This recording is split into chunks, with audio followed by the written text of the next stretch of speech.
Let me give you the day that turns your life around, as quickly as I can. I got 4 parts to the day that turns your life around, and then we're finished for the day. Number 1, disgust. Disgust. Disgust is a negative emotion, but it can have a very positive, powerful effect. Disgust says, I've had it. What an important day that could be. I've had it. Wow. I met a beautiful, powerful, accomplished executive lady in New York. The company invited me to come in. This lady was a vice president, extraordinary lady. I got to know her, and I found out her story. I said, how did you get here? Big income. And she never went to college, never went to university. I said, how did you get here? Executive, powerful, income. She said, well, let me tell you part of the scenario. She said, when I was a young mother a few years ago, she said, one day I asked my husband for $10. And he said, what for?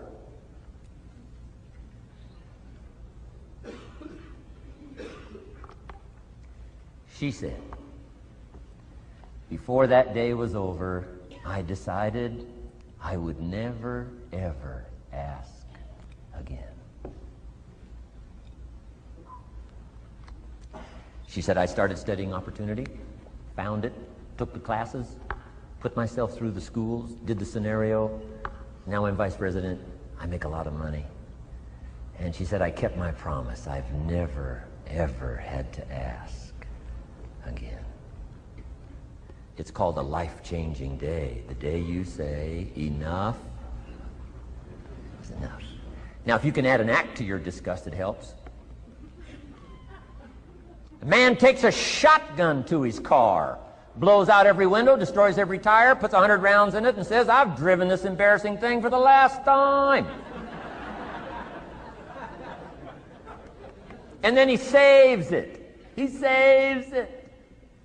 And later when somebody says, how did you become rich and powerful? He says, let me show you this car. One day I'd had it up to here, I blew it to smithereens. Enough is enough. Powerful. Here's the last 3. Next is decision. Decision making is a life-changing day. If you went home today and in the next few days cleaned up a list of decisions, it could furnish enough inspiration for the next 5 years, 10 years. What an inspiring day, the day you can bring yourself to decide. And here's the 3rd one, desire, wanting too bad enough. Who knows the mystery of that? We don't know.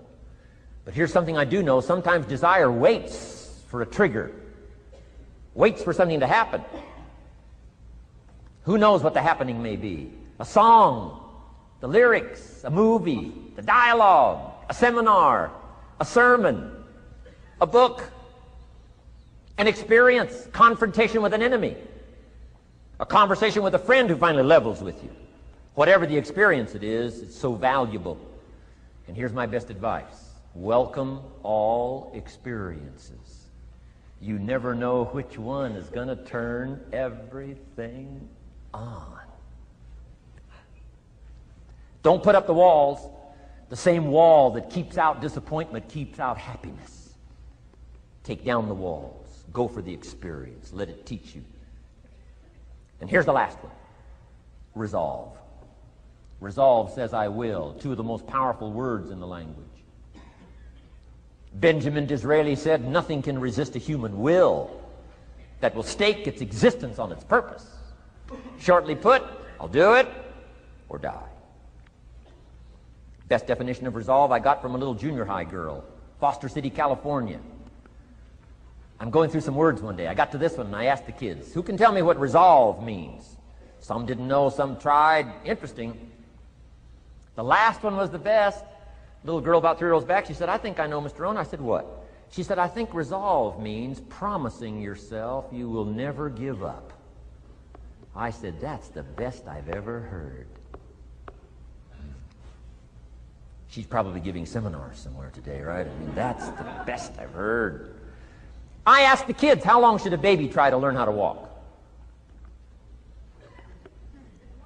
How long would you give your average baby? Before you say, hey, enough's enough. No. Any mother in the world would say, you're crazy. My baby is going to keep crying, what? Until. What a magic word. I want you to write it down. Until. Promise yourself you'll read the books until your skills change. You'll go to seminars until you get a handle on it. You'll listen to it until it makes sense. You'll go for it until you understand it. You'll practice it until you develop the skill. Never give up until, however long that is. Step by step, piece by piece, book by book, word by word, apple by apple. Walk around the block, walk around the block. Go for it. Don't miss the chance to grow, and resolve that you'll pay the price until you learn, change, grow, become. Then you'll discover some of life's best treasures when you pay the price. And my big purpose now is to keep my journey going. I just got back from Argentina last week, and next week I go to Venezuela. Toward the end of the month, back to Italy and Europe. A little later in the year, Asia, South Africa, and Australia, and who knows where else. So from my travels around the world, I just really dropped by to say hello and share some ideas. If you search, you will find. Finding is reserved for those that search. Ideas are not reserved for those that hope. They're not reserved for those that wish. They're not reserved for those who complain. You know, good ideas are reserved for those that search. So the first thing I want to do is congratulate all of you for being here, continuing your search, spending the money and spending the time to come and spend a few days, and see if you can't, through the accumulation of hours and speakers that we have during this weekend, go home with a harvest of good ideas for your business, for your life, for your marriage, for your friendships, for your economic future, and, you know, for all of the rest.